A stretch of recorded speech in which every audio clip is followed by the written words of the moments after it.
Bonjour à toutes et à tous les amis, j'espère que vous allez tous très bien. On se retrouve pour la vidéo pronostic de Hell in a Cell, le prochain pay-per-view qui aura lieu ce dimanche, dans la nuit de dimanche à lundi. Je vous affiche toutes les informations pour suivre le pay-per-view sur votre écran.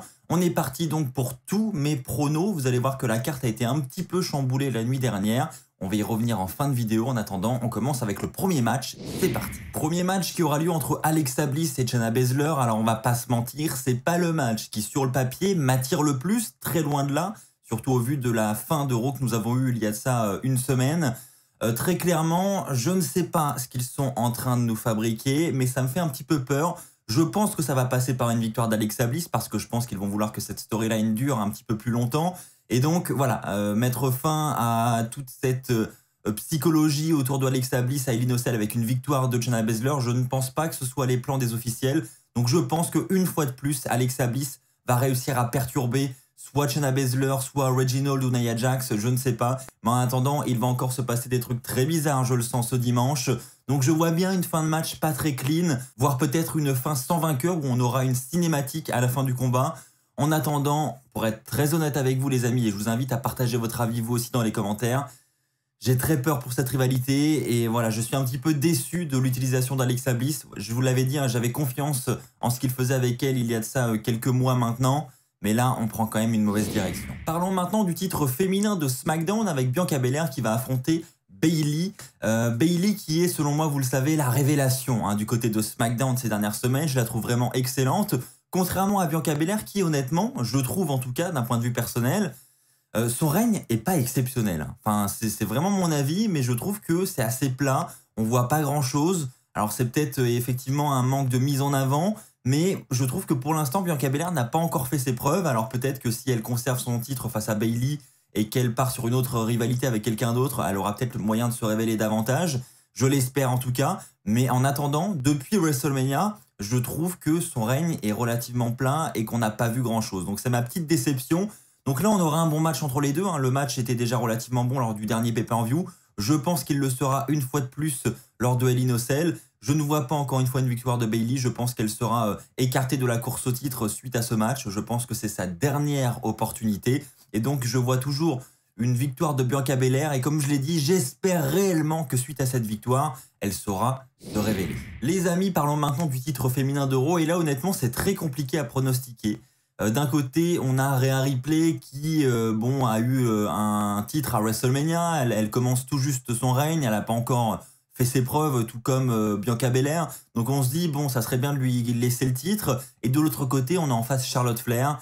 Son nombre de titres, on ne le compte plus. On sait que la WWE aime bien Charlotte et que c'est vraiment une valeur sûre quand elle veut monter la division vers les sommets.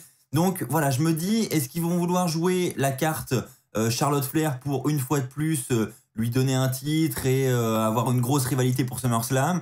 Ou est-ce qu'ils vont jouer la carte Rhea Ripley en lui laissant une chance, en ayant une nouvelle rivalité, en écartant cette fois-ci Charlotte Flair parce que ils vont pas nous refaire un rematch avec Charlotte Flair pour SummerSlam, même si on sait qu'on a Money in the Bank entre deux, faut qu'on ait quelque chose d'assez varié quand même du côté du titre féminin d'Euro. Donc voilà, ça me fait vraiment peur. Le match risque d'être très très bon, on connaît les deux catcheuses, Charlotte Flair est très talentueuse, Rhea Ripley il en va de même, donc je me fais vraiment pas de soucis pour la qualité du combat. Maintenant, quant au vainqueur, c'est très compliqué les amis, n'hésitez pas à partager votre avis dans les commentaires. Qui selon vous va remporter ce match entre Charlotte Flair et Rhea Ripley? C'est très compliqué, je vais miser Rhea Ripley. Voilà, je me dis que les officiels vont peut-être quand même lui laisser une chance. Je l'espère en tout cas, parce que j'aime beaucoup Charlotte. Mais c'est vrai que, bon, c'est du déjà vu et j'aimerais bien qu'il laisse quand même une chance à Rhea Ripley de briller. Et je suis persuadé que Rhea Ripley peut elle aussi nous offrir quelque chose de très très bon du côté de la division féminine d'Euro et qu'elle peut elle aussi la monter vers les sommets. Les amis, on passe désormais au Hell in a Cell match et peut-être au seul Hell in a Cell match de la soirée, je vais y revenir. Match entre Drew McIntyre et Bobby Lashley, le champion de la WWE défend sa ceinture dans la cage d'acier. Donc une rivalité qui dure maintenant depuis très longtemps, on va pas se mentir. Donc j'ai envie de vous dire heureusement qu'il y a cette stipulation pour amener quelque chose de nouveau dans cette rivalité parce que sinon, je pense qu'on se serait sans doute un petit peu ennuyé parce que ça aurait été ce qu'on a déjà vu à WrestleMania, ce qu'on a déjà presque vu à WrestleMania Backlash, même si on avait Strowman en plus.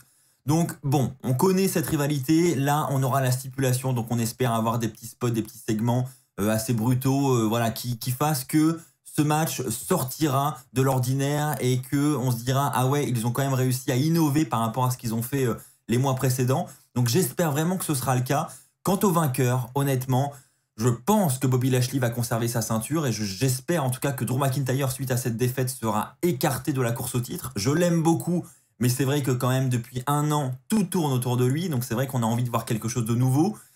Et c'est vrai qu'on a la rumeur Lesnar aussi. Et Lesnar, Drew McIntyre, c'est quelque chose qu'on a déjà vu. Tandis que Lashley, Lesnar, c'est une rumeur qu'on a déjà depuis quelques temps.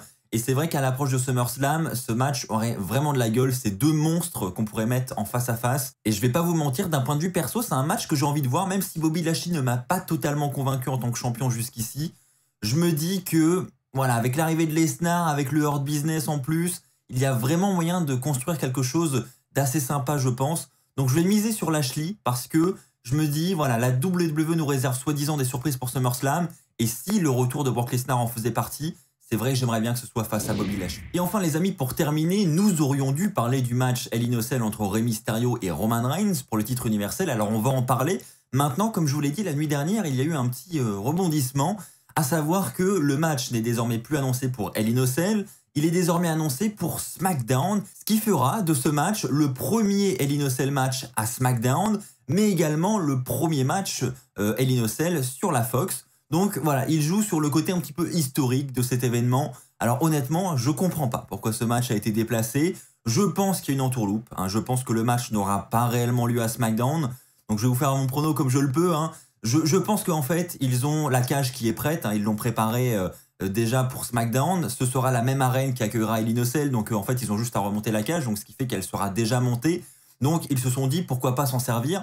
Donc je pense qu'on aura peut-être un début de semblant de match à SmackDown, peut-être une intervention des Usos qui fera que le match au final ne démarrera jamais. J'en sais rien, mais en tout cas, je pense que c'est simplement un coup de com' pour nous attirer du côté de SmackDown. Et au final, le match n'aura pas réellement lieu et il sera réofficialisé pour Hell in a Cell. C'est comme ça que je le vois en tout cas. Donc on va faire comme si en tout cas le match avait lieu, que ce soit SmackDown ou Hell in a Cell, au final ça n'a pas d'importance.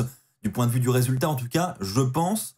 Je peux me tromper, mais bon, je pense qu'on est tous assez d'accord pour dire que les paris vont quand même plus en la faveur de Roman Reigns qui devrait conserver son titre universel. Je le vois mal perdre son titre universel face à Rey Mysterio. Alors déjà du côté de Hell in a Cell, ça me semblait peu probable, mais alors du côté de SmackDown, encore moins. Pour le coup, je pense que ça peut vraiment être un match sympa. Alors je pense pas qu'on aura du grand catch, ça sera vraiment brutal, ça sera de la démolition. Voilà, Roman Reigns, je pense qu'il va se faire plaisir sur Rey Mysterio.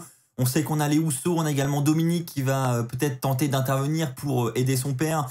Je vois bien voilà, un Dominique qui se retrouve derrière le grillage en train de regarder son père se faire démonter par Roman Reigns. Ça peut vraiment être un spot très sympa. Il peut y avoir plein de spots sympas comme ça. Donc honnêtement, j'ai vraiment super confiance en ce match. Je pense que ça peut vraiment être le show stealer s'il a lieu à Hell in a Cell. Maintenant, sur le résultat, comme je vous l'ai dit, Roman Reigns vainqueur qui conserve son titre universel, ça me semble plus qu'évident. Donc ça, c'est toujours un petit peu dommage, mais c'est le risque quand on construit un personnage aussi fort que Roman Reigns du côté de SmackDown. Forcément, quand il est à ses matchs, voilà, quand c'est dans des pay-per-view un peu de transition comme ça, on se doute que ça ne sera pas la fin de son règne. Et voilà, c'est un peu dommage, mais si on a un bon match quand même à côté, perso, ça me dérange pas plus que ça. Voilà les amis, c'est ainsi que s'achève cette vidéo pronostic. N'hésitez pas à me dire si vous aussi vous avez des idées concernant le match entre Rey Mysterio et Roman Reigns. Pourquoi la WWE a déplacé ce match à SmackDown? Partagez vos idées dans les commentaires. On se retrouve très vite sur cette chaîne YouTube pour de nouvelles vidéos. D'ici là, n'oubliez pas le pouce bleu, n'oubliez pas de vous abonner et surtout, n'oubliez pas d'être toujours très fier d'être fan de catch. Allez, bye tout le monde!